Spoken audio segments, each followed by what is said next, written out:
નાગેશ્વર જ્યોતિર્લિંગ ખાતે આજે શ્રાવણ માસની શરૂઆત થતા ભક્તો દર્શને ઉમટ્યા હતા। 12 જ્યોતિર્લિંગ પૈકીની એક જ્યોતિર્લિંગ નાગેશ્વર જ્યોતિર્લિંગ ખાતે આજે શ્રાવણ માસની શરૂઆત થતા ભક્તો ભોળાનાથના દર્શને ઉમટ્યા હતા।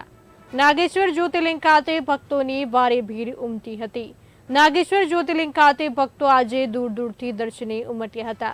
નાગેશ્વર જ્યોતિર્લિંગ ખાતે ભક્તોએ પૂજા અર્ચના કરી ધન્યતા અનુભવી હતી। नागेश्वर महादेव अपना भारत देश में जो 12 ज्योतिर्लिंग है एम गुजरात में 2 शिवलिंग है, सोमनाथ और नागेश्वर द्वारका थी 16 किलोमीटर दूर है। काले श्रावण महीनो शुरू थाय छे। आ वखते 10 वर्ष पहला थी आज आ श्रावण महीना में 5 सोमवार आवे छे। सोमवार में भक्तों की बहुत भीड़ है। वरसाद पानी बहुत सारा थया छे अने नागेश्वरनो महिमा एवो छे कि भारत देश में 12 ज्योतिर्लिंग में नागेश्वरनो ए दारुका नामनो राक्षस सुब्रय नामनो शिव भक्त हतो।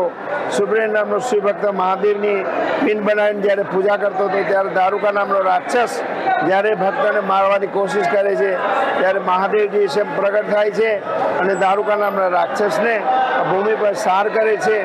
नागेश्वर में ये मारे भक्तों माटे सरस सुविधा है। पूरी रेलिंग है, भक्तों ने फरानी सुविधा है, चा पानी की सुविधा है, पुलिस बंदोबस्त सारो गोठवेलो है।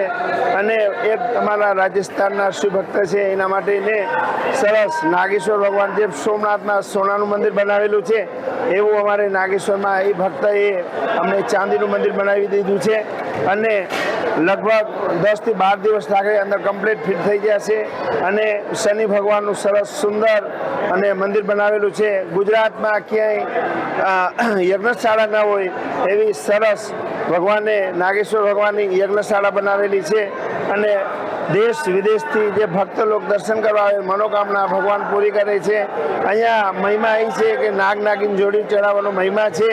माताजी पार्वती अने शिवजी नाग स्वरूप में प्रकट थयेला छे अने कोईने कालसर्प योग होय नागदोष होय एनी पूजा विधि करवाथी एने मोक्ष मळी जाय छे। नागेश्वर दादाना दर्शन करवा माटे आव्या छीए। आजथी श्रावण महीनानो पवित्र तहेवार स्टार्ट थई रह्यो छे।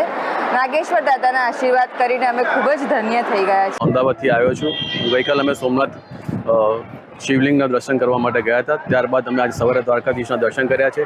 अत्यारे अमे नागेश्वर भगवानना शिवलिंगना दर्शन कर्या जे आपणा 12 ज्योतिर्लिंगमांनुं एक छे। प्रथम ज्योतिर्लिंगना दर्शन कर्या बाद अમને આ જે લાવો મળ્યો છે એના માટે અમે ખૂબ જ ધન્યતા અનુભવીએ છીએ। આ વખતે અમે જસ્ટ અમારે જે પરિક્રમા કરી અને અલગ અલગ સ્થળો ગયા એના પરથી એવું લાગે છે કે ખૂબ જ સારો અહીંયા આગળ યાત્રિકોનો ધસારો છે। જો લોકોની સુવિધાઓમાં થોડો જો વધારો કરવામાં આવે તો એનો દરેકને ખૂબ જ લાભ થશે। આ વખતે અહીંયા વરસાદ ખૂબ જ સરસ પ્રમાણે થયેલો હોવાથી દરેકની આર્થિક પ્રગતિમાં સુધારો થશે તેમજ ટ્રાવેલ અને ટુરિઝમ સાથે સંકળાયેલા લોકોની પણ આર્થિક સ્થિતિ સુધરશે। ભગવાન આવી અમીર દ્રષ્ટિ દરેક જણ પર બનાવી રાખે તેવી અમે એવી ઈચ્છા રાખીએ છીએ અને દરેકને એવા આશીર્વાદનો લાભ મળે। આ રજામાં અમે લોકો સોમનાથ દ્વારકા ફરવા આવ્યા। અમે લોકો નાગેશ્વર જ્યોતિર્લિંગમાં દર્શન કર્યા અને ત્યાં બહુ જ પવિત્રતા અમને અનુભવ થઈ।